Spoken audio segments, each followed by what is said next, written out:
Niin halusit tietää, kenelle Raamattu on kirjoitettu? Vastaus on tietysti, että kaikille maailman ihmisille tietysti.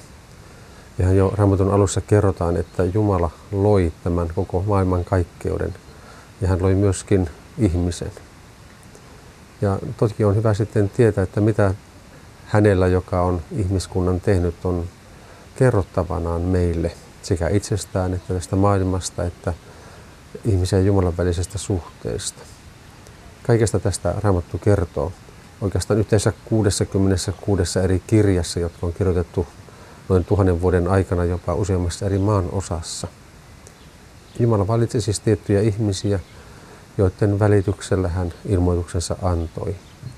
Ja tutkimalla kutakin näistä kirjaa erikseenkin, niin saamme tietää ikään kuin erilaisia asioita, mitä Jumala haluaa meidän itsestään ja tästä maailmasta tietävän.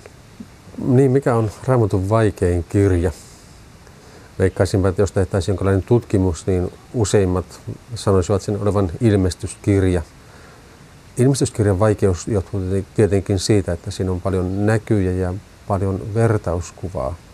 Mutta suurin syy vaikeuteen on varmaankin se, että moni sen lukijoista ei ole huomannut, että se perustuu hyvin voimakkaasti vanhaan testamenttiin. Jos ihminen ei tunne vanhaa testamenttia, niin monet ilmestyskirjan kuvistakin tietysti tuntuvat sitten hyvin vaikeaselkoisilta. Näissä kirjasarjoissa olen koittanut näitä taustoja myöskin selvitellä sen lisäksi, että pohdin sitä, että mihin kutakin näistä Raamatun 66 kirjasta tarvitaan. On tietenkin totta, että toisia kirjoja tunnetaan vähemmän ja toisia tunnetaan enemmän.